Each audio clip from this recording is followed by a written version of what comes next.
Então, estamos aqui no Mahayana Sutra Alankara. E agora, no capítulo 9, sobre o Nirvana. Onisciência também é uma palavra, né, que às vezes é associada a Nirvana, no sentido desse Nirvana último que o Buda alcança, que é alcançar esse estágio de onisciência. Então, a onisciência é alcançada após incontáveis provações, incontáveis acumulações de virtude, destruindo incontáveis obscurecimentos por um período de tempo incalculável.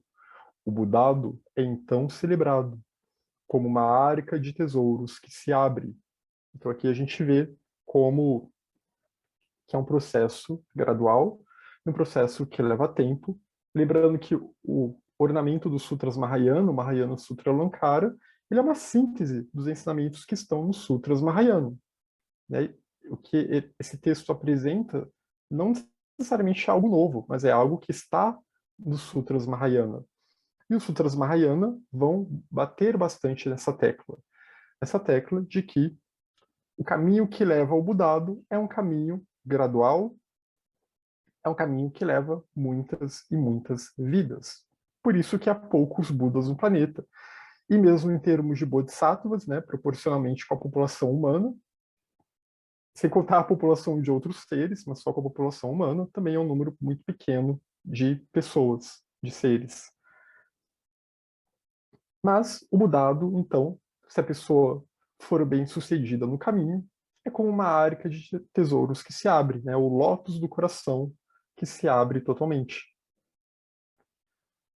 Magnificente é o Budado alcançado após a erradicação do mais sutil obscurecimento.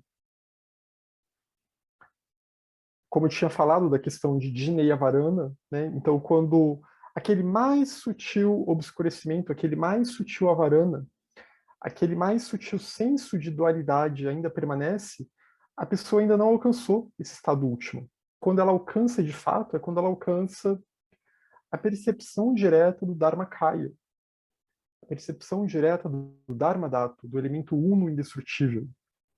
E a partir desse momento, então, o obscurecimento mais sutil dá espaço para a percepção total, a gnosis total, a dhinana total do Dharmakaya. Ou, como a gente vê na linguagem das 5 dhinanas, é tatata dhinana. É a gnosis do tal qual é, a gnosis da chamada talidade, a gnosis da realidade última. Embora todas as coisas sejam o Budado, Dharmakaya ou Nirvana, não existe de fato outra coisa, senão o Dharmakaya. Ele consiste de qualidades virtuosas, embora estas não o definam. Vós sois Budas. A voz do silêncio diz algo nesse sentido. Todas as coisas são o Budado, no sentido de que tudo é Nirvana. Como diz o Evangelho de Tomé, o reino está em vós. O reino ele está aqui, ele está dentro de nós, ele está em tudo. Né? Não precisa ir num templo, ele está numa pedra, está numa árvore, está em tudo. A questão é que nós não conseguimos perceber isso. Nós não conseguimos perceber que não há outro senão o Dharmakaya. Não há outro senão Allah. E ele consiste de qualidades virtuosas, embora estas não o definam. Fazendo uma ponte aqui com a gnose islâmica, Allah tem muitos nomes, mas estes nomes não dão conta de definir Allah. E é claro que a gente pode pensar também, né, as deidades budistas, que não são devas, não são anjos, não são deuses. As deidades budistas que eu falo aqui, aquelas deidades mais elevadas, que são invocadas em meditações, como Avalokiteshvara, Manjushri, Vajrapani e várias outras, Tara e daí por diante.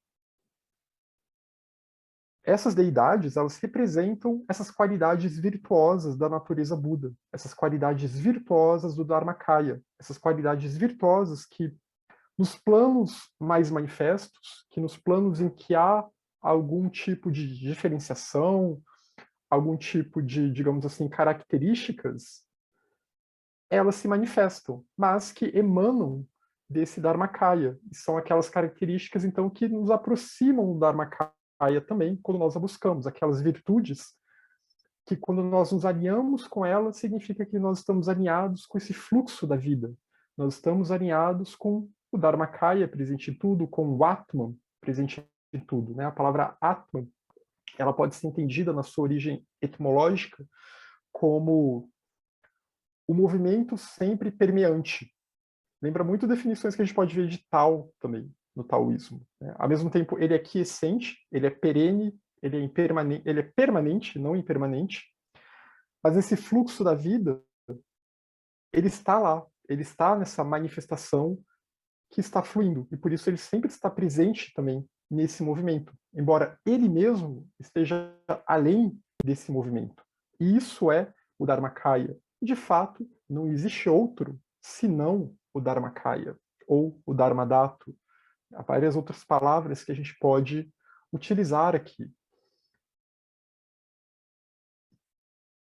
E por isso que a gente tem que pensar que essas virtudes de que o budismo fala, essas paramitas que o budismo fala, elas não são simplesmente meras características humanas. No nosso plano de entendimento humano, da consciência humana, nós as definimos como tais. Né? Nós usamos essas designações, generosidade, paciência, e daí por diante. Mas essas virtudes, elas estão além de nós. Essas virtudes, elas realmente são essas qualidades virtuosas que emanam do Dharmakaya, que emanam da nossa natureza Buda, que já estão dentro de nós, porque a natureza Buda já está presente em tudo. Então, todas as coisas são Budado, porque em todas as coisas está esse tesouro, em todas as coisas está o Tathagata Garbha, está a semente do Budado. Vasubandhu aqui vai explicar também no comentário ao texto.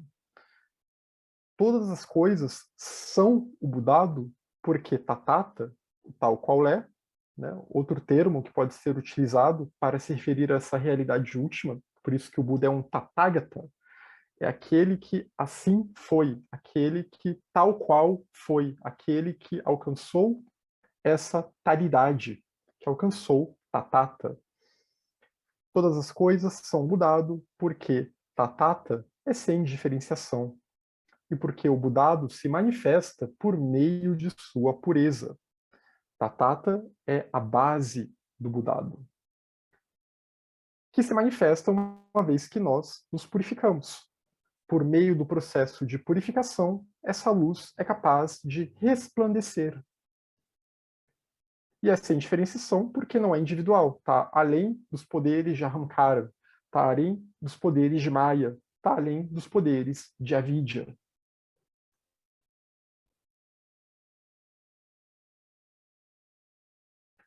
Por ser a causa da joia do Dharma, o Budado é como uma mina de joias. Por ser a causa da beleza, o Budado é a colheita da beleza. O Tara Tantra, né, aquele outro tratado de Maitreya, vai falar bastante dessa questão das joias. A joia Buda, a joia Dharma, a joia Sangha.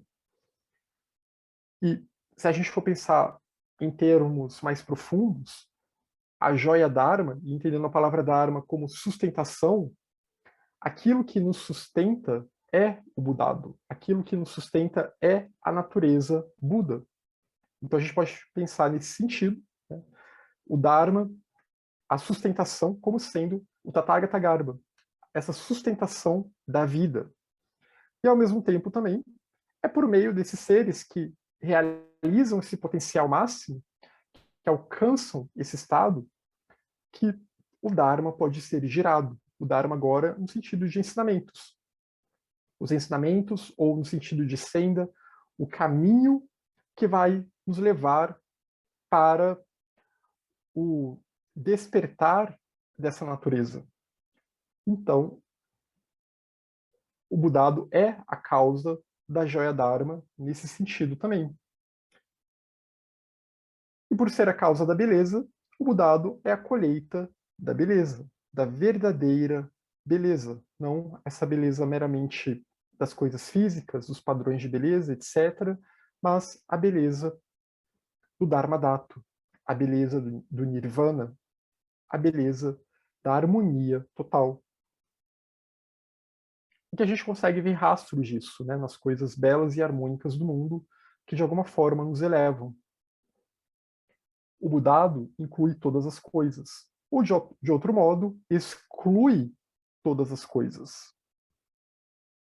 E aqui, como eu falei, ele está usando esse termo Budado como um sinônimo de Tathagata Garbha, de natureza Buda, ou como sinônimo de Tatata, do tal qual é. Ou de Dharmadhatu, ou de Dharmakaya, ou de Alaya. Há muitos termos aqui que são usados para se referir a essa natureza última, que na verdade ela é inconceituável, é incognoscível, né? Mas a gente tenta usar essas palavras a partir das nossas próprias limitações, para tentar designar o que seria aquilo. E tentar nos aproximar a nossa mente daquilo, aproximar a nossa mente do Atman. O Budado, então, ele inclui todas as coisas. Todas as coisas não escapam do Budado, porque todas as coisas só existem graças ao Budado ou o Dharmadhatu, graças a esse elemento uno, indestrutível. Ou, de outro modo, ele exclui todas as coisas, porque ao mesmo tempo em que todas as coisas têm o Dharmadhatu, ou ele está em todas as coisas, o Dharmadhatu não é essas coisas. Ele é vazio de todas essas coisas. Ele é a plenitude total. Ele está além da diferenciação. Ele é um. Ele é indiferenciado. Então, é pureza total, pelo que a gente consegue definir, né, em termos de puro e impuro, a partir da nossa percepção dual, né, embora ele esteja além de qualquer dualidade, mas ele é, então, vazio de toda e qualquer característica que se refira ao diferenciado, que se refira à separatividade. Ele é vazio de separatividade. A escola Jonan depois vai retomar muito essa ideia, né, com o conceito de Shentong, lá no século XIV, uma escola que teve uma vida relativamente curta do Tibete, mas que vai ter uma ênfase, um foco muito contundente nos textos da escola Yogacara. Então, eles vão bater nessa tecla, que o vazio de existência inerente não é o único vazio. O vazio de existência inerente, ele é um ponto, ele é uma compreensão do fenomênico, mas para além dessa compreensão do fenomênico, há um outro vazio, que é um vazio que é cheio, que é um vazio que é plenitude absoluta, que ele é vazio de tudo que não é a si mesmo. Né? Shunya, no sentido madhyamika, o vazio que a escola madhyamika enfatiza bastante, que Tsongkhapa enfatiza bastante no Lamrim, em outros textos, que a Gelugpa em geral vai enfatizar bastante, é o vazio de si, né? Aquele vazio de natureza própria, de que nós não temos um svabhava próprio, nós não temos uma natureza individual própria. E isso está correto. Só que a escola Jonan, ela vai lembrar de que além desse vazio, há um outro vazio, que quando nós nos esvaziamos dessa natureza própria, ilusória, individual, que não existe em termos últimos, é possível então alcançar a compreensão de uma outra natureza, que é uma plenitude total e que é vazia de tudo que não é a si próprio, que é o que a Vedanta vai chamar de Brahman, por exemplo. Brahman, que em nós é o Atman manifesto, né, o ser semelhante ao Um, que até mesmo em linguagens budistas também dá para relacionar Adi Buda nesse sentido também, na linguagem que a própria escola Jonan vai usar, bebendo do sistema Kala Chakra. Adi Buda como sendo esse estado que inclui todas as coisas, esse estado não, como sendo essa realidade última, que inclui todas as coisas e exclui todas as outras. Então a gente também pode pensar que essa palavra budado aqui se refere ao Tathagata Garbha em nós, né? O ser manifesto em tudo, mas também se refere a algo ainda mais primordial, que está além da própria manifestação, e sem a qual a manifestação não existiria, que é a de Buda. E que em nós também essa natureza Buda também é chamada de Vajradhara, ou Vajrasattva, ou Avalokiteshvara. Então, é como uma nuvem de chuva, de onde jorra a grande chuva do Dharma inexaurível. Como essa luz radiante natural é inexaurível, e ela é a sustentação da própria vida, ela é a própria vida, ela é a base do caminho, ela é a base da senda, então o Dharma também é inexaurível. E enquanto houver vida, enquanto houver humanidades, em quaisquer sistemas de mundos que sejam, humanidades aqui entre aspas, seres que sejam capazes de alcançar o estado de Buda, o Dharma sempre será girado em algum momento. O ensinamento sempre se revelará de alguma forma para conduzir aqueles seres para esse estado.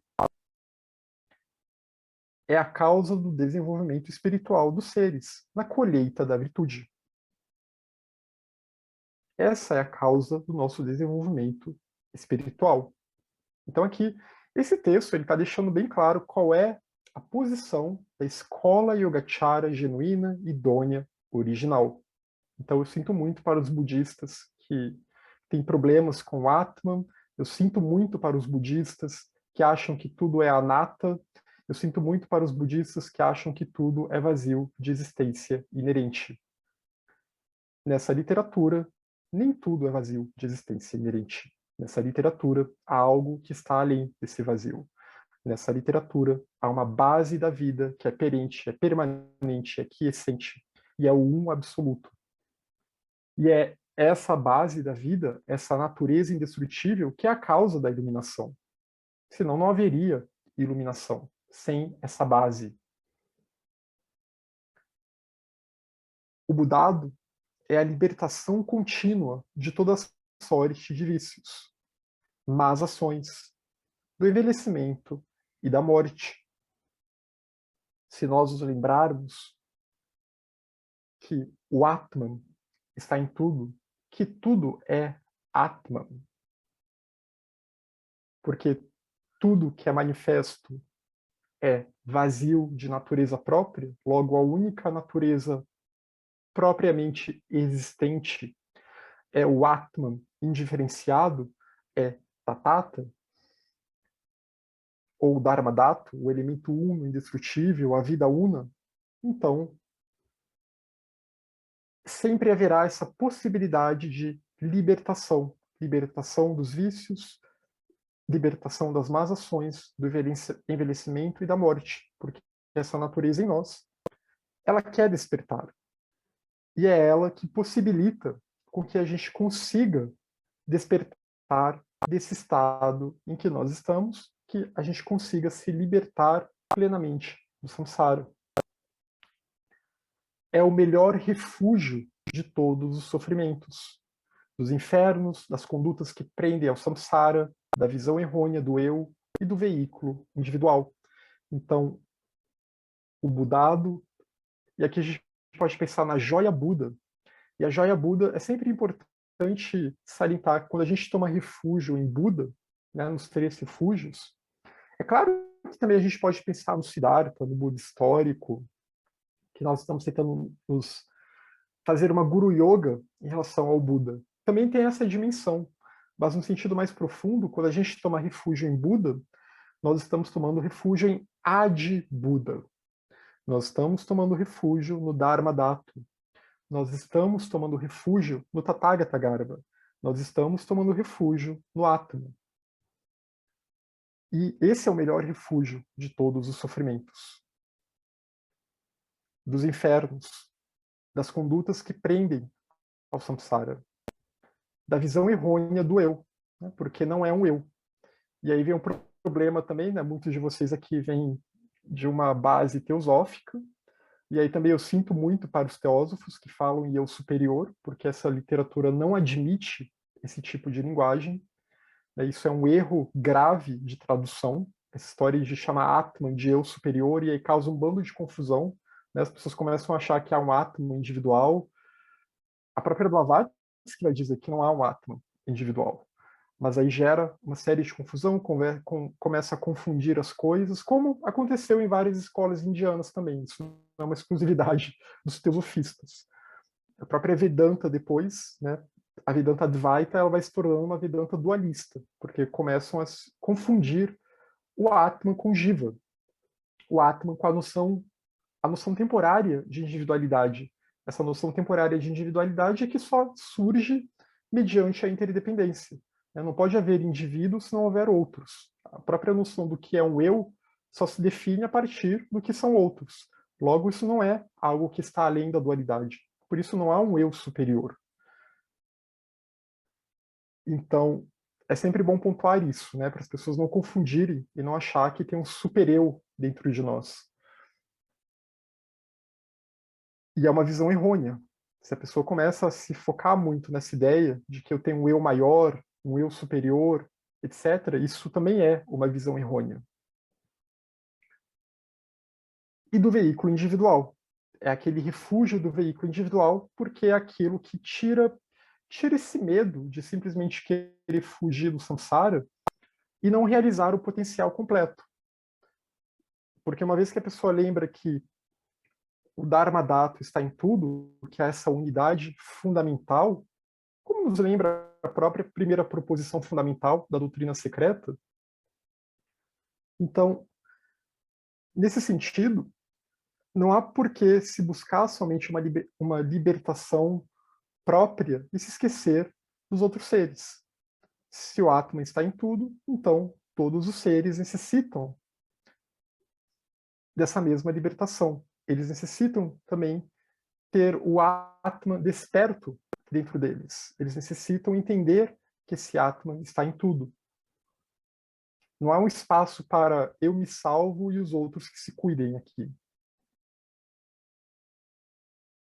Até porque a própria Bodhicitta, né, como a gente viu em reuniões passadas, a própria Bodhicitta, se compreendida no seu estado mais elevado, a Bodhicitta última, ela é esse poder do Dharma Dhato, esse poder do Dharma Dhato que nos lembra dessa unidade fundamental e faz então com que a nossa mente ela não dê mais atenção à dualidade, ela não dê mais atenção ao senso de separatividade, mas ela se volte totalmente para tudo, para todos, né? Como o Avalokiteshvara com seus 1000 braços, cada mão desses 1000 braços tem olhos que zelam para todos os seres em todos os cantos do cosmos.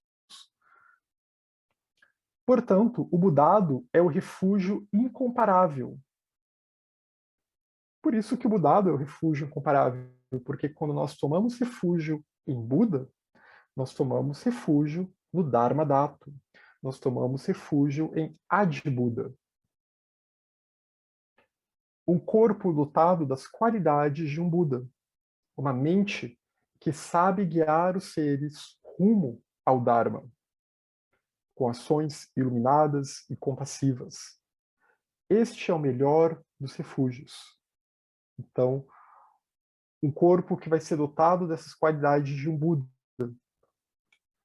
uma mente que sabe guiar os seres rumo ao Dharma, com ações iluminadas e compassivas, são aqueles que alcançam esse estado, são aqueles que alcançam a dhinana última, a gnosis última, que é essa percepção direta, e aqui percepção na falta de uma palavra melhor, né? Porque percepção também é usado para traduzir um dos agregados, que não tem nada a ver com dhinana. Mas no sentido dessa sabedoria última, que compreende então o que é a realidade, no seu estado mais último, né, mais real de fato. Este é o melhor dos refúgios. Esta é a joia Buda. Tanto quanto o espaço existir, o Budado é o melhor refúgio para os seres, pois elimina o mal e traz consigo as perfeições. Por isso que o texto também fala, né, que é um antídoto contra o veículo individual, é um antídoto contra o Hinayana. Não que o Hinayana seja algo grave e ruim, mas é no sentido de que o Hinayana não completa o caminho. Porque o potencial humano é se tornar um Buda. Esse é o potencial humano, do desenvolvimento humano. Mas quem segue o Hinayana e a libertação individual, né, que alcança o que hoje em dia se chama de Arhat, muito embora esse termo originalmente não se referisse somente a isso, essa pessoa, tudo bem, ela não está mais causando confusão no samsara, mas ela, de certa forma, agora está apartada da continuidade desse processo que levaria ao Budado. Uma pessoa que segue a senda do Bodhisattva, ela já segue esse caminho que leva ao Budado, o caminho completo. O Mahayana é o caminho completo. É uma transmutação. É a alquimia que pode ser realizada. É a transformação desse modo de confusão no modo de sabedoria. A transmutação da ignorância de avidya em sabedoria, em vidya. O Dharma Dhato é sempre onipresente. Portanto, a transmutação do Budado, ou natureza Buda, também é sempre onipresente. Quando isso deixa de ser algo somente latente em nós e se torna algo ativo dentro de nós. Quando se torna algo, digamos assim, desbloqueado. Né? A gente pode pensar nesse sentido, talvez, de que essa luz ela está meio que bloqueada dentro de nós. E aí a questão é a gente conseguir desbloquear. Porque a questão do caminho budista é isso. Né? Por isso que o budismo vai dar tanta ênfase ao vazio. Porque é um processo de se esvaziar. A gente vai se esvaziando de tudo até chegar à compreensão, até chegar à reta visão e até chegar à percepção, à sabedoria daquela plenitude suprema, daquilo que sobrou, que é o Dharma Dhato. E Dhato, né, pode ser traduzido aqui como o elemento. Dhato às vezes se traduz como espaço também. Então, quando vocês leem textos budistas, tem que tomar muito cuidado, porque às vezes a palavra espaço é uma tradução de Dharma Dhato, às vezes de Akasha. E é claro que se a gente for entender a Akasha no seu sentido mais elevado, no sentido da doutrina secreta, até dá para fazer uma relação entre os dois.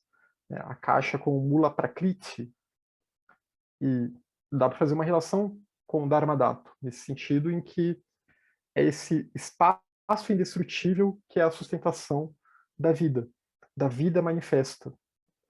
E que é como então esse elemento uno se manifesta e permite que a vida surja, permite que haja manifestação. Mas Dhato também pode ser traduzido como elemento, e eu prefiro essa tradução. Né? E Dharma, sustentação, o elemento que sustenta, o elemento que sustenta a vida, ou o elemento uno indestrutível, como se usa também nas cartas dos Mahatmas. O Dharma Dhato está sempre presente na multiplicidade de formas, assim como a transmutação está presente na multiplicidade de seres.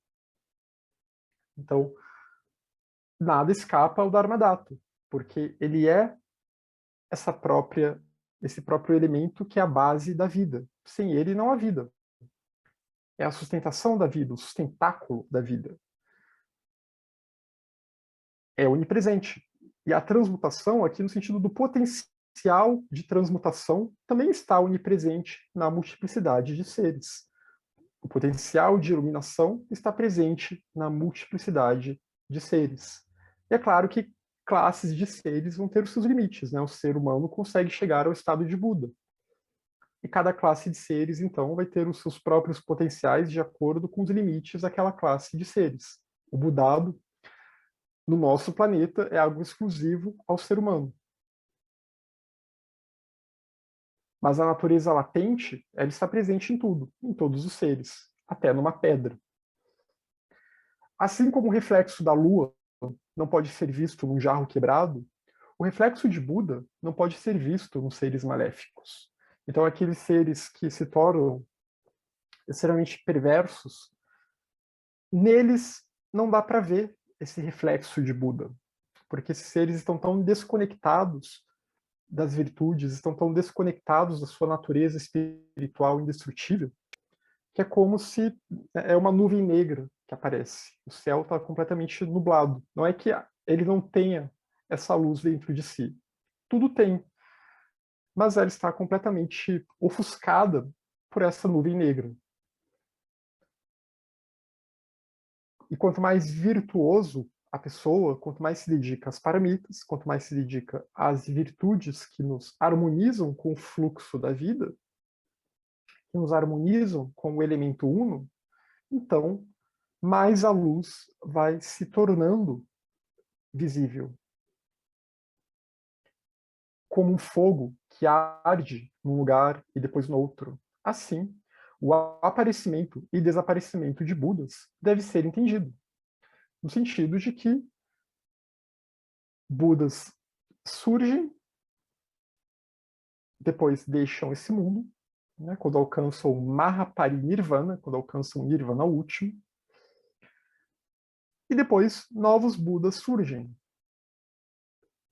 Claro que não acontece com a frequência que a gente gostaria, com a regularidade que a gente gostaria, mas de quando em quando há Budas que surgem no planeta, como esse fogo que surge em um determinado momento e depois ele ressurge novamente quando um novo Buda aparece no mundo. É uma transmutação, é a transmutação suprema. E para um vitorioso, para um Jina, o Dharma prescinde de esforço, é o estado natural desse ser que já alcançou esse estado.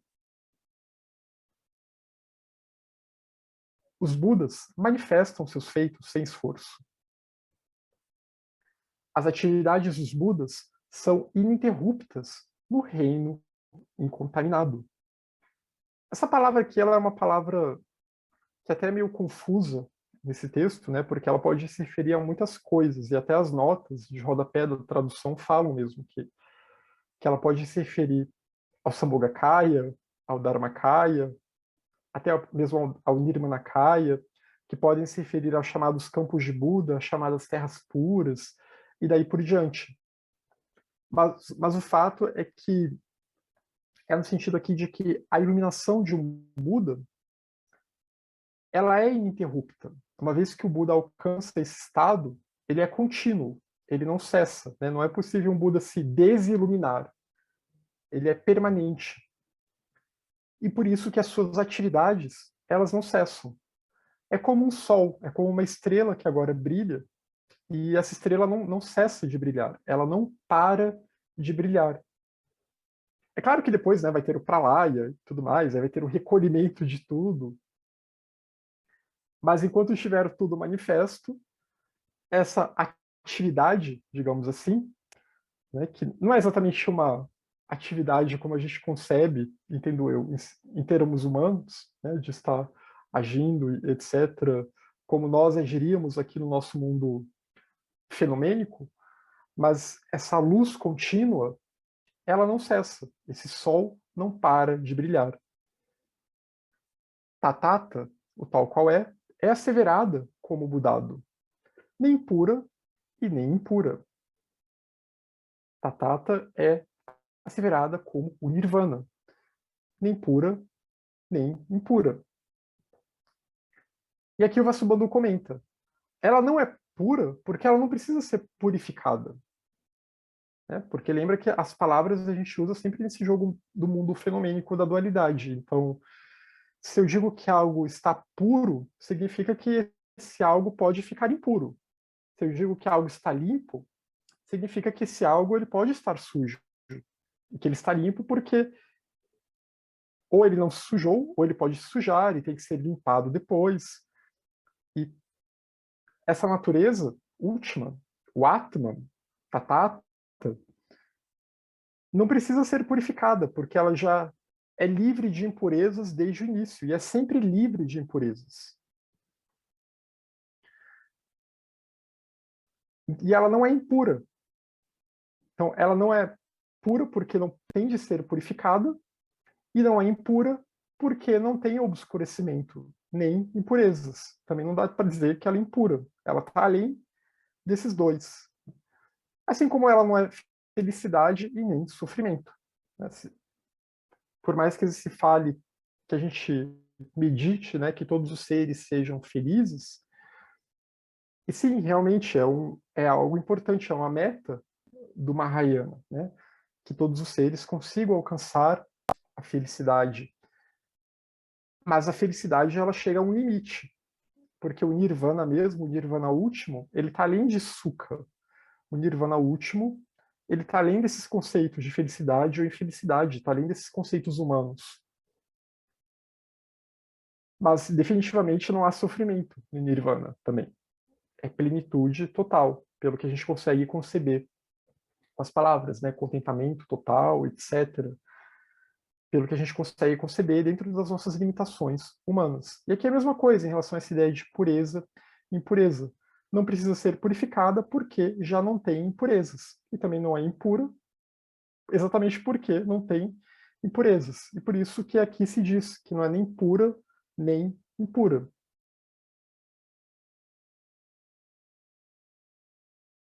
Nós é que temos que nos purificar para conseguirmos acessar essa luz. Na pura shunyata, o puro vazio, os Budas alcançam o Atman Supremo, livre de eu, e realizam a grandeza espiritual do ser ao desvelar o puro ser, ao desvelar o puro Atman. E aqui o comentário do Vasubandhu. O Atman Supremo dos Budas, que até o termo sânscrito na nota, Buddhamani Paramatma. Paramatma é nesse sentido, Atman Supremo.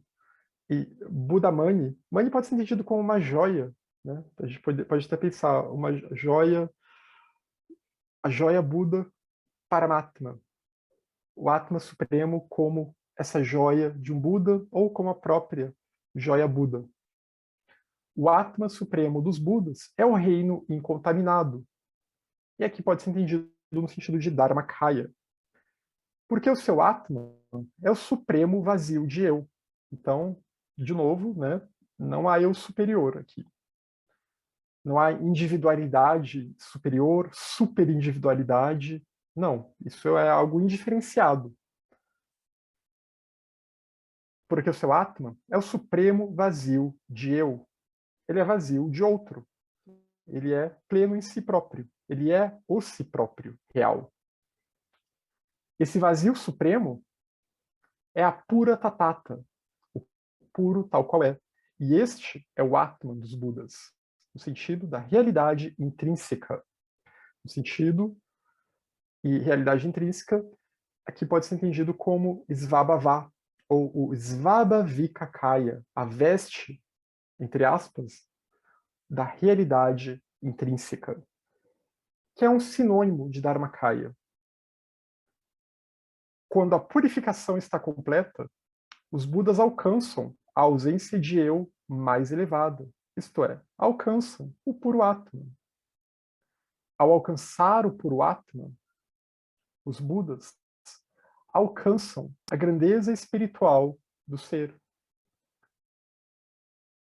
Por isso, é ensinado que os Budas têm um Atman supremo do Dharmakaya. O Dharmakaya é esse Atman supremo, que só pode ser acessado por meio do esvaziamento total de eu, o esvaziamento total de dualidade, o esvaziamento total de separatividade.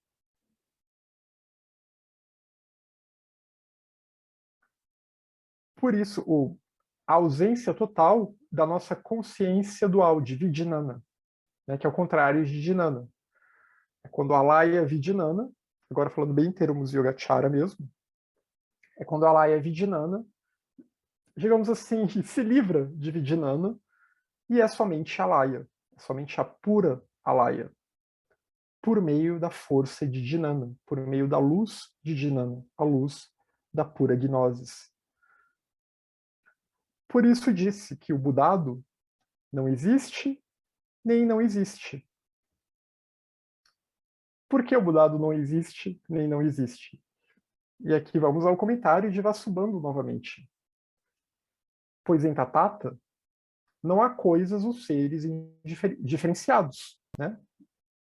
No Dharmakaya, no Atman, não há coisas ou seres diferenciados. Então não há um senso de individualidade, de separatividade. Mas ao mesmo tempo, o Nirvana ele existe nessa natureza de Tathata. Então, o Budado ele não existe no sentido de que há um eu que alcance o estado de Buda, né? Ninguém alcança o estado de Buda. Uma vez que esse estado é alcançado, já não há mais um eu que alcance alguma coisa. O eu já foi superado. E ao mesmo no mesmo sentido, não dá para dizer que ele não existe, que ele não existe totalmente, ele não existe nem não existe. Ele não é existente nem não existente, porque o nirvana é essa própria natureza de Tathata. E o nirvana ele pode ser acessado, mas não com o senso de eu, não com o senso de existência fenomênica. É um outro modo de existência, é uma outra categoria que está além dessa dualidade de existência e não existência, como a gente concebe em termos fenomênicos, como a gente concebe a partir do nosso eu, a partir da nossa mente dual, a partir dos sentidos. Até porque ele não pode ser acessado por meio de nenhuma dessas categorias, né? Nem pelos sentidos, nem por a nossa mente, pelo nosso órgão mental, né? Que é um sexto sentido, que é manas, pela nossa mente kleshada. Ele não pode ser acessado dessa forma. É algo que está fora do samsara, totalmente fora do samsara. Ou de uma mente samsárica. Para os Budas, no Dharmakaya, não há unidade nem multiplicidade. Porque também essa diferenciação, né, um versus o outro, um versus dois, também já foi superada. Eles são sem forma, como o espaço. E, ao mesmo tempo, estão de acordo com seus corpos pregressos. E essa é uma questão bem complicada e complexa de entender, né? E acho que para a gente entender plenamente só quando alcançarmos, nos tornarmos Budas. Porque ao mesmo tempo em que um Buda ele não tem um senso de eu, ele superou a dualidade, não quer dizer que ele foi totalmente, digamos assim, extinto enquanto aquele ser relativo que existia. Que em planos manifestos há um rastro ainda, entendo eu, daquele ser que existiu como um ser relativamente individual. Por isso que a gente visualiza o Buda, por isso que o Vesak é uma data importante, né, que é o período em que o Buda se iluminou. Então, digamos assim, haveria planos mais diferenciados em que essa presença de um Buda, em termos de uma individualidade relativa, ela ainda se manifesta. Mas ela se manifesta mais como um rastro e também como algo que está totalmente alinhado com esse Dharmakaya do que como um eu, do que como uma personalidade, né? Não é mais uma personalidade. É algo que é realmente inconcebível para nós. É bastante inconcebível para nós.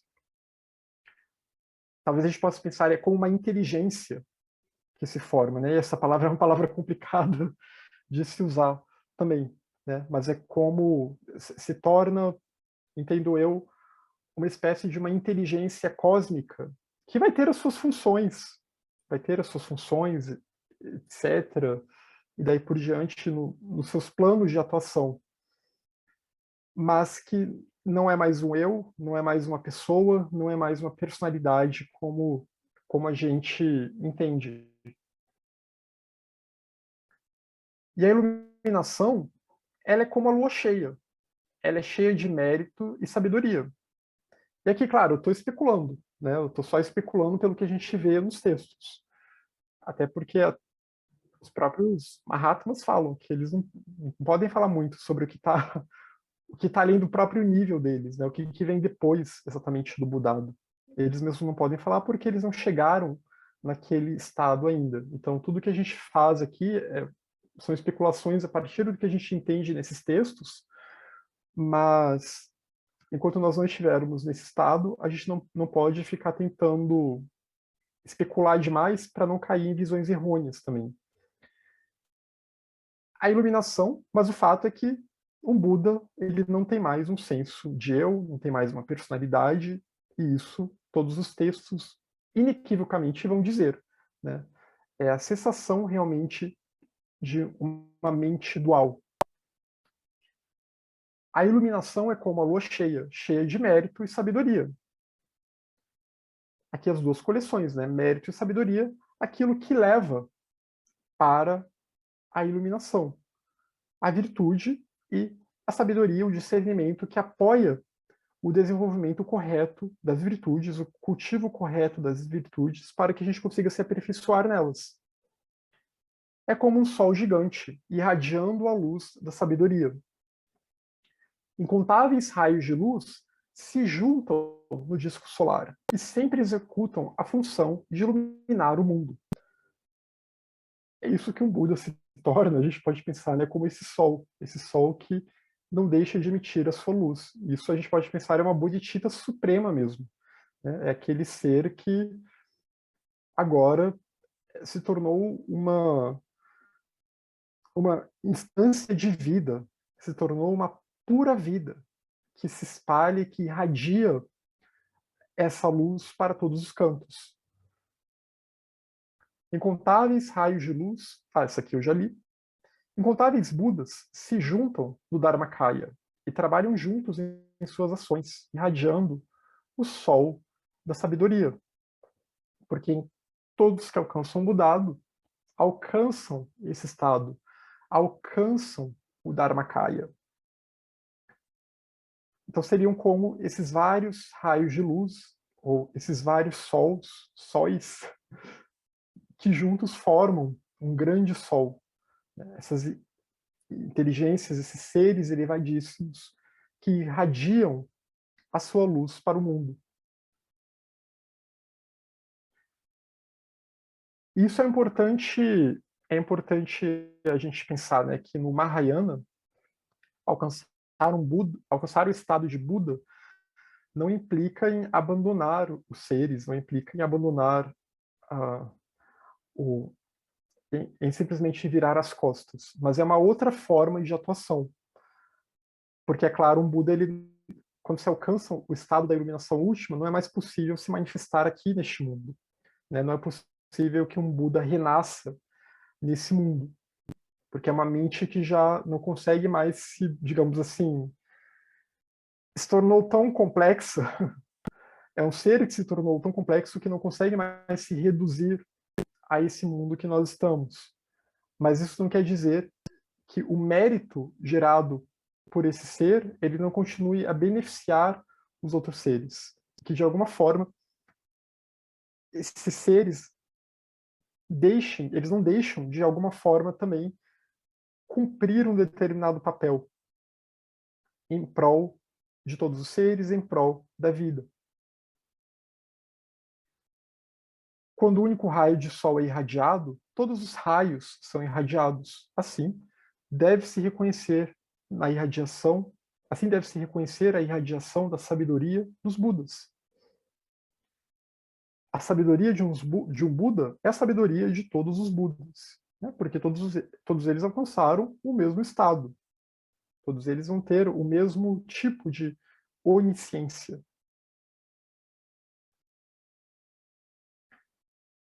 E todos eles alcançaram o Dharmakaya. Alcançaram entre aspas, né? Porque se não há mais dualidade, não há alguém que alcance o Dharmakaya. Não há um eu que alcança algo mais. Mas em termos relativos, como a gente entende, né, com as limitações da linguagem, é assim que a gente explica. A sabedoria iluminada é obscurecida nos seres pelo poder dos kleshas, pelo poder dos vícios ou aflições, como a gente já viu bastante. Né? Os kleshas, eles obscurecem, eles fazem com que a gente viva em ignorância, com que a gente viva sem ciência, sem consciência da realidade última, da unidade de todas as coisas e da interdependência. A intensidade do brilho da sabedoria depende do avanço ou da maturidade espiritual. Então, quanto mais a pessoa avança, mais maturidade espiritual ela terá. Embora Tatata, a taridade ou a real natureza esteja presente em todos os seres, sem distinção, quando há purificação, ela se torna o Buda transcendente. Então, ela está presente em tudo, essa natureza Buda. Mas quando os seres se purificam, quando essa purificação dos kleshas, quando os kleshas são eliminados ou transmutados pelos antídotos, porque os kleshas eles são sombras à virtude, né? Devido a uma distorção de senso de realidade, a gente tem kleshas, mas se a gente aplicar os antídotos, a gente vai ver que por trás desses kleshas há uma virtude ali. Então é uma questão de transmutar. Então, todos os seres sem distinção, quando há purificação, ela se torna o Budado transcendente. O conhecimento dos ouvintes, dos Shravakas, supera o das pessoas comuns no caminho. Né? Um ouvinte, que é aquele primeiro nível de praticante, que é o que busca uma vida futura melhor, que está ouvindo os ensinamentos, está tentando gerar algum mérito. Essa pessoa já está melhor do que as pessoas comuns. Né? O conhecimento que ela tem já supera o das pessoas comuns que não estão nem aí para o Dharma. O conhecimento dos Pratyeka Budas, que são aqueles que optam por se libertar do samsara, pela libertação individual, entendendo que não basta só ficar pulando de vida em vida, mas que tem que parar com esse ciclo de renascimento involuntário, renascimento compulsório, compulsivo, o conhecimento deles supera o dos Shravakas, porque eles já entenderam que não dá para ficar só confiando no mérito. O mérito ele é muito importante, mas ele pode se esgotar se a pessoa não aproveitar numa vida futura, tiver tudo muito bom e ela se distrai, ela queima o mérito, queima aquela vida e depois dá vários passos para trás, né? Pode sofrer quedas e daí por diante. Então, um Pratyeka Buda, ele já tem pelo menos a compreensão, né, que o ideal é parar com esse ciclo. Mas o conhecimento desses dois não é nem uma fração do conhecimento dos bodhisattvas. Porque o bodhisattva, ele compreende a importância do mérito, a importância de se preocupar com as vidas futuras. Ele compreende também que isso tem que ser guiado com o senso de buscar a libertação do samsara, de buscar se libertar desse renascimento compulsório, mas ele também tem um voto do bodhisattva.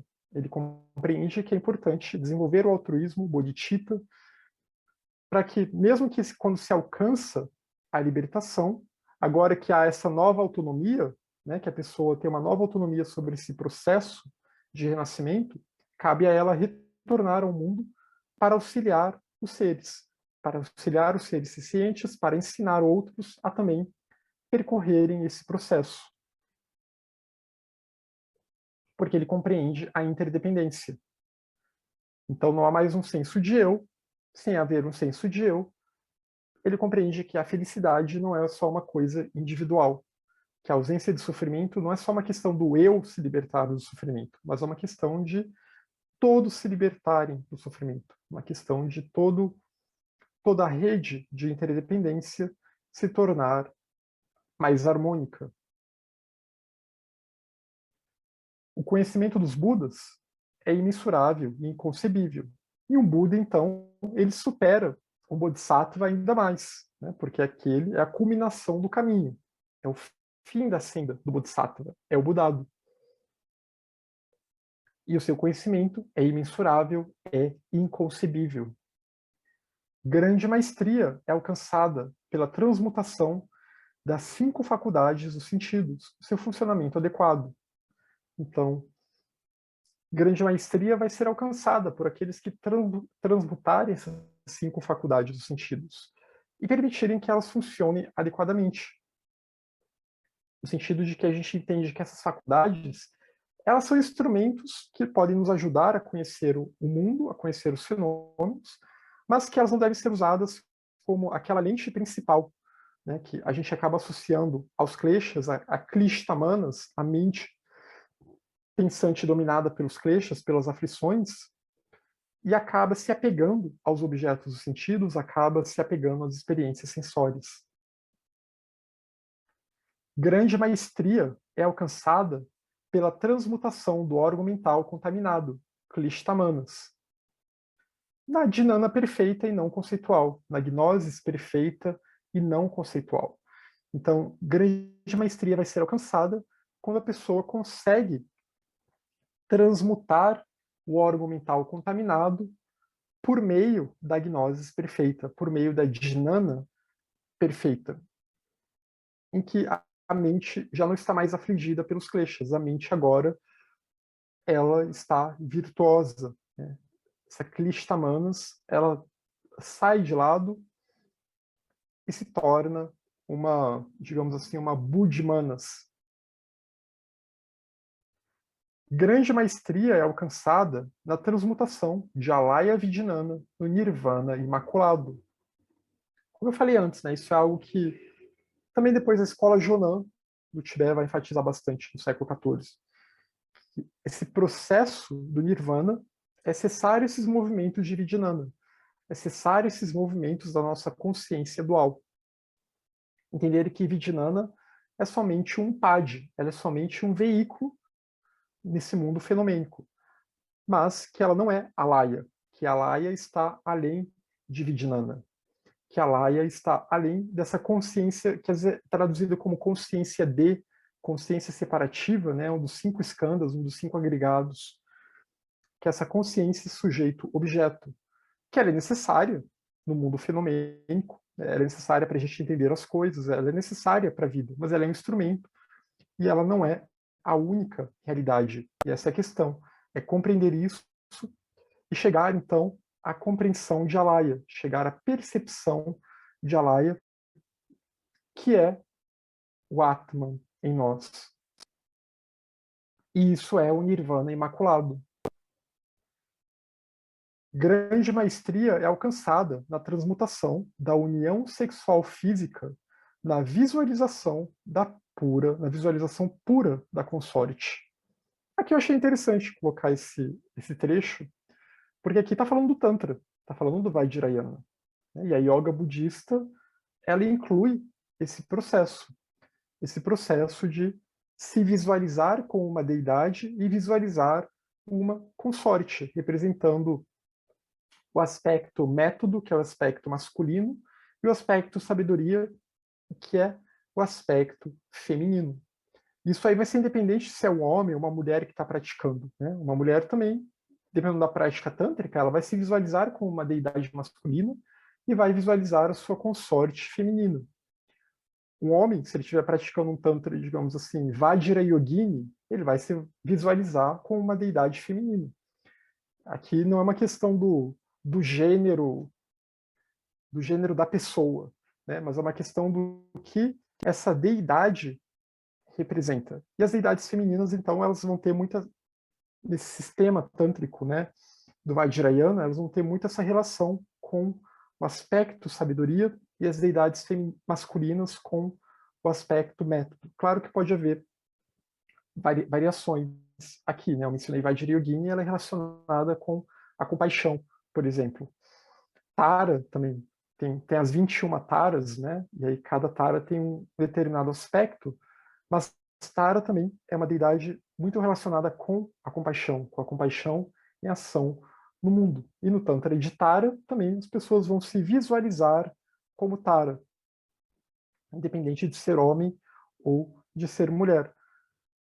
E o Tantra, então, ele envolve esses tipos de meditações, esses tipos de visualizações, que é basicamente você tirar o eu do caminho. Você tira o eu do caminho e você se visualiza com uma deidade que representa uma qualidade da natureza Buda, da natureza iluminada. Por isso que eu fiz aquela ponte com a gnose islâmica, né, que é como você passa a se entender como um nome de Allah. Você passa a se entender como um atributo dessa natureza iluminada. E por isso que essas práticas são perigosas, porque se a pessoa não tiver superado, ela não tiver devidamente purificada, é muito perigoso você ficar se visualizando como uma deidade, porque isso vai se misturar com o seu senso de eu, e a sua personalidade ela pode começar a se achar divina, né? O meu eu pode começar a achar que ele é divino. E aí começa a vir megalomania, começam a aparecer distúrbios psíquicos e daí por diante. E é sempre importante pontuar, né, quando aqui ele fala a transmutação da união sexual física na visualização. Chega um ponto do caminho em que a relação sexual ela é superada.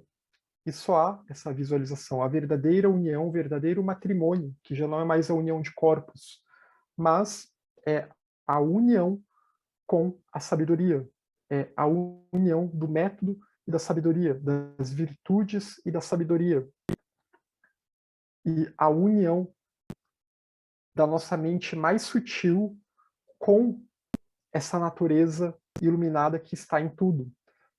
Em uma linguagem ocidental, né, a câmara nupcial dos gnósticos, a união de Sofia com Cristo, a união do aspecto mais sutil, da mente mais pura em nós, com essa natureza que também está presente em tudo. Que na verdade elas já estão em união, mas a gente compreender essa união, conseguir desvelar essa união.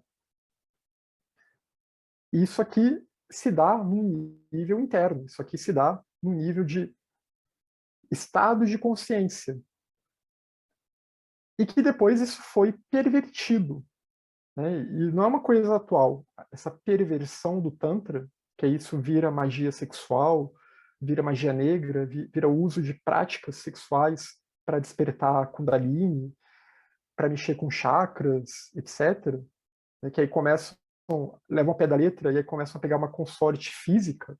E aí isso vem todo com uma história de abusos no budismo tibetano e daí por diante, nem vale a pena ficar mencionando muito isso. Mas isso é uma distorção, e uma distorção que infelizmente já existe lá desde os tempos da Índia.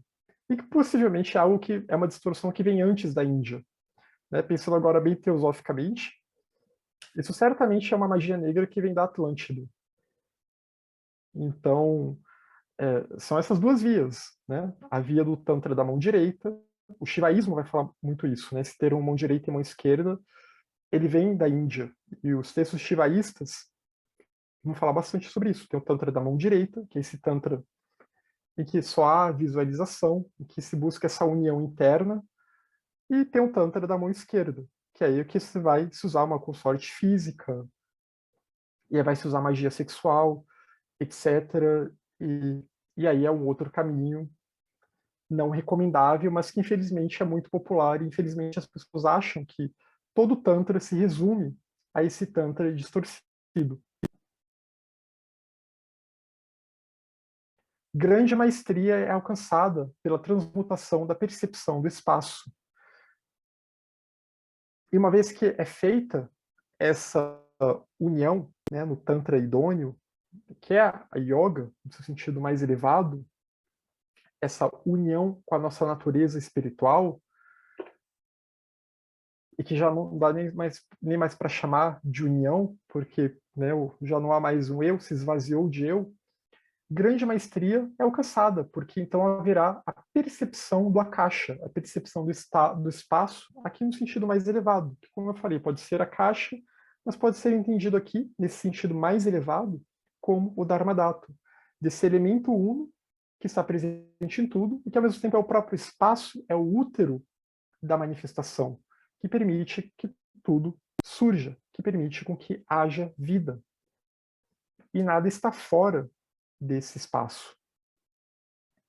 Grande maestria imensurável é alcançada por meio de imensuráveis transmutações.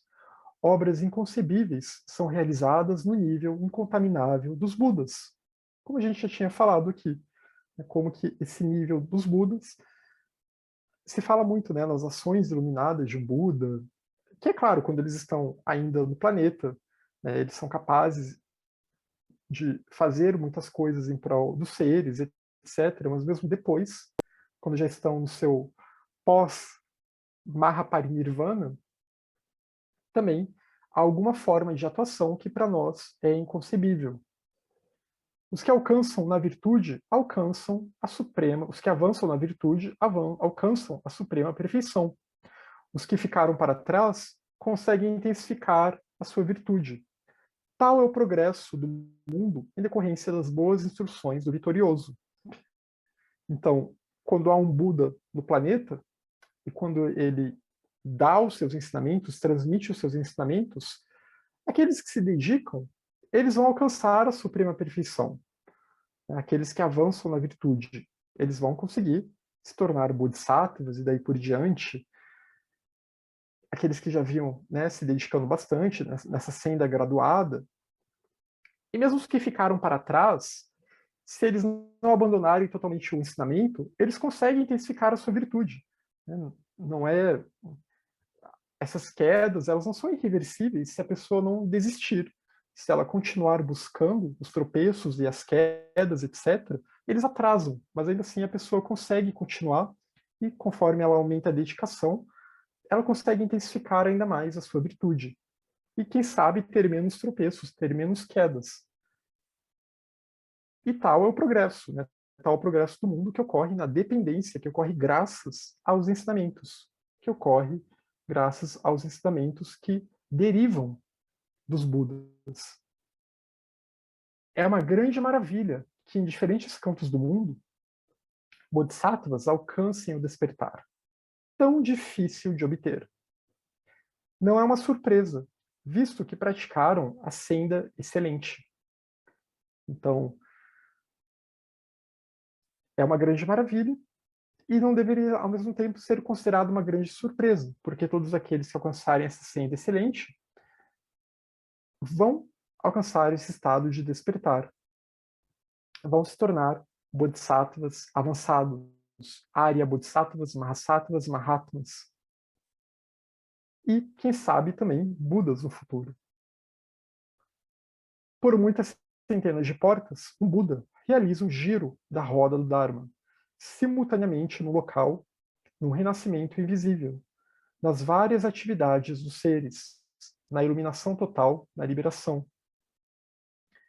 Ele faz tudo isso sem se mover de seu estado último. Então, por muitas centenas de portas ou de vias, a gente pode dizer, o Buda ele gira a roda do Dharma, simultaneamente no local, ao mesmo tempo que ele está no local, mas aqui se fala num renascimento invisível, no sentido de que um Buda ele já não é mais simplesmente alguém desse mundo. Né? Ele já renasceu, digamos assim, entre aspas, no Dharmakaya. Ele já se tornou um ser que está muito além desse senso de multiplicidade, de dualidade que nós temos. E ao mesmo tempo em que ele auxilia os seres, guia os seres nas suas atividades do mundo, ele também os leva para a iluminação total. Ele também ensina sobre essa iluminação total porque ele alcançou essa iluminação total. E ao mesmo tempo também ele ensina o caminho da liberação, que é um caminho que vem antes dessa iluminação total. E conforme as necessidades dos seres, conforme as suas próprias, digamos assim, as suas próprias predileções, os seres podem se voltar talvez somente para essa liberação, né, como o caso dos Pratyekabuddhas, ou podem buscar a iluminação total, como o caso dos Bodhisattvas. E ele faz tudo isso sem se mover de seu estado último. Né? Ele não se perturba. A sua mente é totalmente imperturbável. E também ele não perde essa percepção, essa consciência da presença do Dharmakaya em tudo. Os Budas não consideram este ser eu fiz avançar, aquele outro eu vou fazer com que avance. Os seres na senda, eles avançam ao serem conduzidos às práticas dos três veículos. E aqui são os três veículos naquele sentido que a gente tem visto nesse texto. Shravaka, Pratyeka ou Mahayana Bodhisattva. Então, os seres avançam a partir desse ensinamento, porque o Buda ele dá o ensinamento que faz os seres avançarem. Não é ele próprio que vai puxando as pessoas para o caminho. São os próprios seres que avançam a partir de como elas introjetam esse ensinamento do Buda nas suas vidas.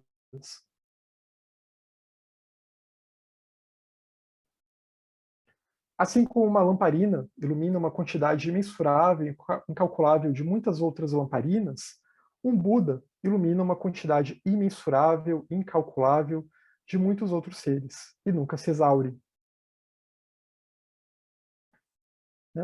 O ensinamento que ele dá reverbera, ele irradia e tem impacto. E tem impacto e seus discípulos depois também vão continuar a disseminar esse ensinamento pelo mundo, seja numa roupagem budista ou seja em outras roupagens.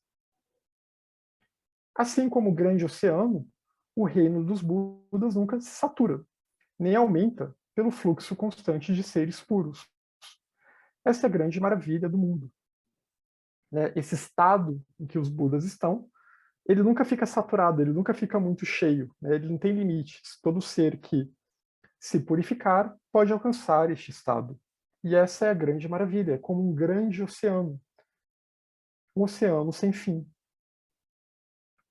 A sua natureza é a talidade, é tatata, de todas as coisas, purificada de ambos os obscurecimentos, de ambas as duas avaranas.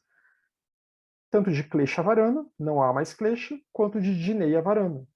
Não há mais um senso de dualidade sutil. Né? Só há a pura Jnana, a pura percepção direta da realidade. A sua natureza é a maestria inexaurível da sabedoria acerca da realidade e da natureza dos fenômenos. Sabedoria total. Né? Por isso que se diz que o Buda é onisciente. Ele conhece todos os fenômenos, como eles surgem, toda a causalidade, todo o processo do karma e daí por diante.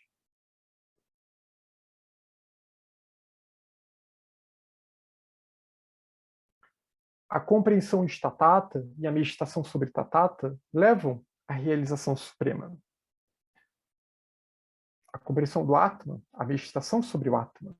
Então, meditar sobre o vazio, mas meditar sobre o Atma também.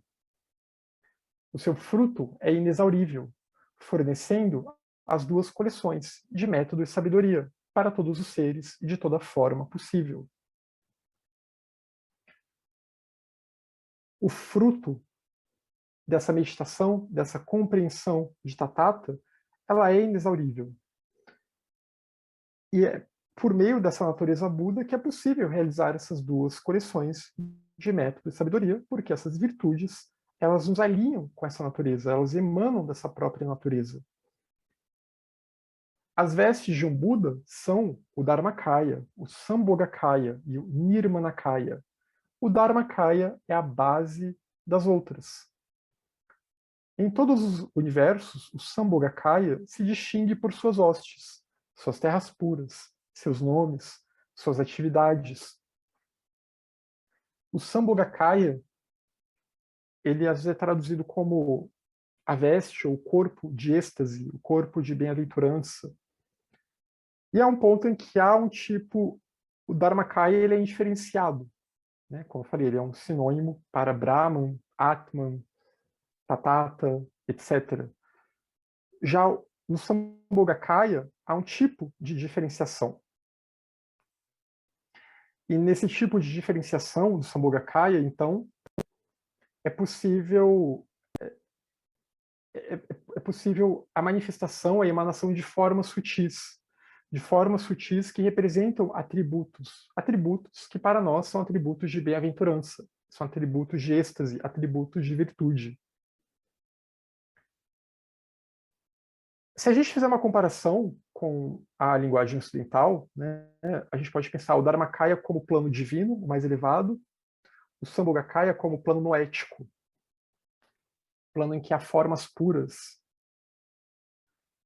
o que eu entendo que é chamado de plano inteligível em algumas literaturas. É assim que eu entendo o Sambhogakaya. E nesse plano, então, há essas emanações. As emanações de um Buda, elas se tornam possível. E as emanações dessa natureza Buda, desse Dharmakaya, elas se tornam possível.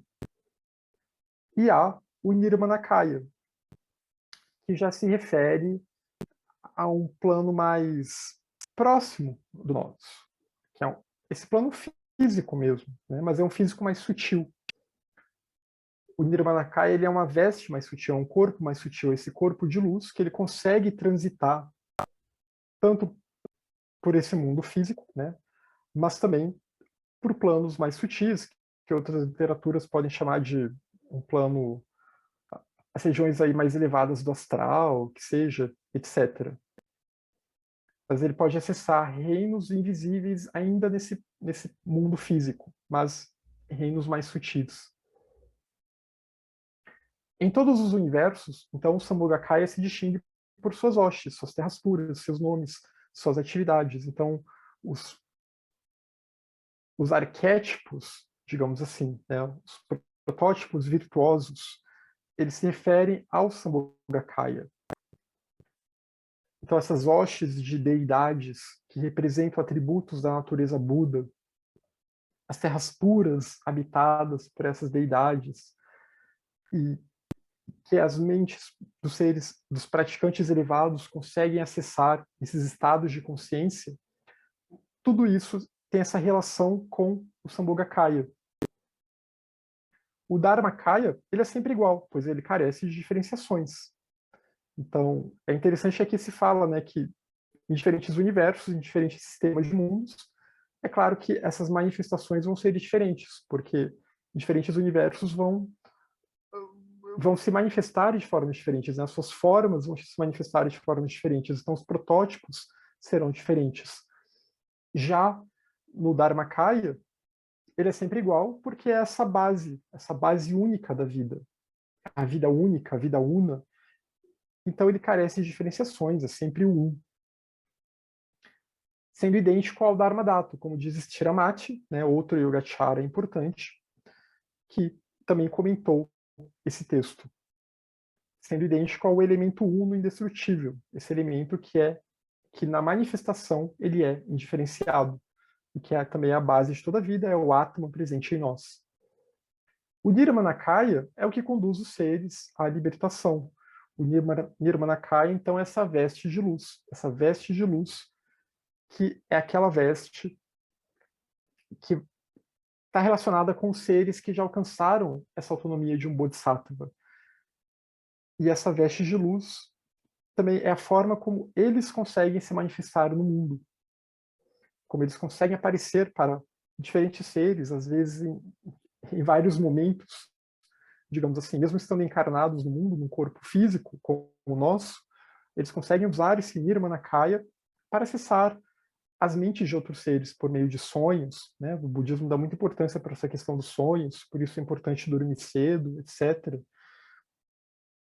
Por meio de comunicações telepáticas, digamos assim, né? Nunca mediúnicas, mas as comunicações via pensamento e mesmo aparecendo, às vezes, para os outros seres, para quem tem clarividência, dessa forma mais sutil, dessa forma Nirmanakaya. E é claro que a pessoa vai ter que tomar cuidado, né? Para saber se aquilo que está aparecendo para ela realmente é um ser elevado, é um Nirmanakaya ou é outra coisa. Aí cabe ao discernimento de cada um, etc. Mas o Nirmanakaya é isso, essa veste mais sutil, esse corpo de luz, e que ele é construído. Ele é construído nas práticas do yoga budista avançado, né? Quando se forma esse corpo de luz para continuar poder atuar em auxílio dos outros seres. E essas visualizações de deidade, se visualizar como deidade, tem muito essa função também, essa função de se sutilizar e fazer com que essa veste de luz surja em nós. Né? E como eu falei, é só para aqueles que estão avançados mesmo no caminho. Porque senão se mistura com os kleshas, se mistura com a nossa personalidade e acaba aumentando os vícios somente.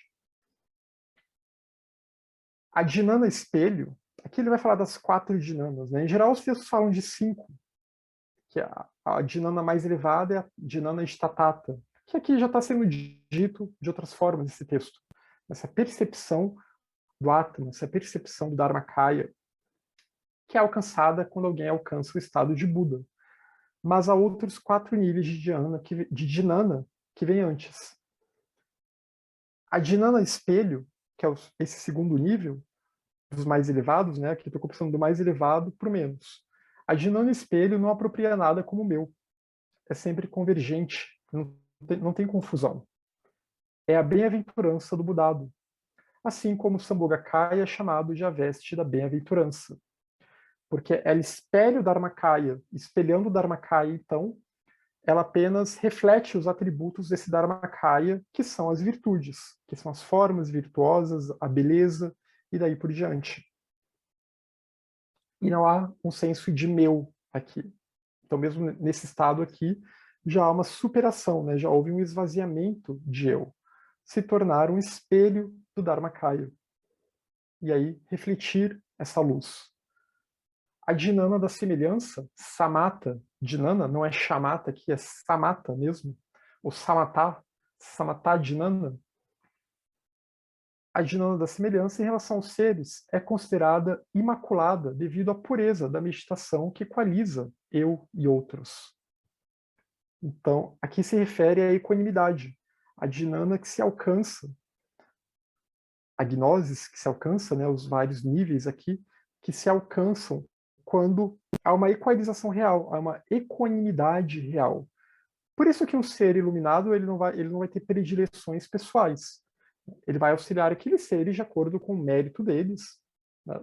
Mas eles sempre vão estar abertos para todos os seres que estiverem dispostos a se aproximar da senda, que estiverem dispostos a buscar o caminho. E sempre, na medida do possível, vão trabalhar em prol de todos os seres. Ela vem sempre unida de amor e compaixão e manifesta as imagens de Budas de acordo com as suas convicções. Então, sempre nesse senso de equanimidade, essa dinâmica não está dissociada. Ela não está dissociada de amor e de compaixão. E ela sempre vai se manifestar, então, de acordo com as convicções dos seres, né? Aquela coisa que se fala do upaya, os métodos habilidosos de um bodhisattva e de um Buda, de ensinar o Dharma de acordo com as convicções dos seres, de acordo com as convicções aqui no sentido de o que aquele ser está pronto para receber ou não, ou em qual linguagem aquilo deve ser apresentado ou não. A dhinana discriminativa, pratyavekshana dhinana, não tem obstruções em relação aos objetos. É como um tesouro de samadhi. É aquela mente que alcançou um estado de samadhi, um estado de concentração, ou um estado de serenidade contemplativa, em que ela sabe discriminar os objetos sem dificuldade. Ela entende como os fenômenos se formam, ela sabe o que é um objeto, o que é algo virtuoso, o que não é algo virtuoso, ela sabe discriminar fenômeno de não fenômeno. Então, essa é a dhinana discriminativa. Ela entende a interdependência e daí por diante. A dhinana da realização, e ela vai estar muito ligada, né, à prajna, aqui a gente pode entender, no sentido, prajna é aquilo que leva para essa dhinana. Prajna é o que leva para a dhinana, né, uma vez que se discrimina, no sentido de que se discerne o que é o eu, qual é a natureza dos fenômenos, e aí se alcança essa percepção da realidade. A dhinana da realização das atividades, Kriti Anustana Dhinana, realiza a meta dos seres, por meio de variadas e inconcebíveis emanações. E aqui, então, de novo, né, por meio de variadas e inconcebíveis emanações, é aquela consciência, ou melhor, aquela mente, que ela tem a sabedoria sobre quais são as atividades corretas a serem realizadas e como ela se manifesta para os seres, também de acordo com aquilo que os seres estão dispostos a ver ou estão preparados para ver. Né? Isso tem muito a ver com a questão do Nirmanakaya, porque um Bodhisattva ou um Mahatma ele pode aparecer de diferentes formas para diferentes pessoas, de acordo com as suas predileções, de acordo com o que a pessoa está pronta para ver ou não. Né? Podem aparecer numa forma angélica, podem aparecer na forma que eles foram numa determinada vida, ou na forma que eles foram numa outra vida, depende do vínculo daquela pessoa com o ensinamento e daí por diante. A gente já está quase terminando aqui, desculpe ter estourado um pouquinho o tempo hoje. As 4 dhyanas se originam, então, da contínua lembrança, ou retenção dos ensinamentos, de smriti, da equanimidade, da elucidação dos ensinamentos autênticos e do esforço, as atividades que alguém fez, de alguém que fez o voto do Bodhisattva. Então, essas 4 dhyanas, ou 4 estágios de dhyana, eles se originam por meio de nós cultivarmos a contínua lembrança no Dharma, cultivarmos a equanimidade, né, uma dhyana relacionada a isso, cultivarmos a elucidação dos ensinamentos autênticos, né, tentarmos entender aquela dhyana discriminativa, entender os ensinamentos, o que é autêntico, o que não é, e, se possível, disseminar esses ensinamentos, e do esforço, né, as atividades de alguém que fez o voto do Bodhisattva, de auxiliar os outros seres. Então, essas são essas 4 dhyanas. E quem enfatiza somente os seus próprios avanços é arrogante. Quem esquece o voto do Bodhisattva e se preocupa somente com o seu próprio caminho e fica se autocongratulando, caiu no klesha da arrogância e, né, está longe dessas 4 dhyanas aqui. Portanto, é adequado para o de mente bela que adotem bodhicitta, pois ela está dotada de incomparáveis virtudes, porque o seu estágio de Buda é a causa de suprema bem-aventurança e beleza inexauríveis. Então, aqueles seres que têm uma mente bela, harmônica, voltada para o Dharma, que eles adotem o bodhicitta, que eles adotem o altruísmo, pois o altruísmo é a fonte de todas as virtudes, é esse estado de mente mais sutil,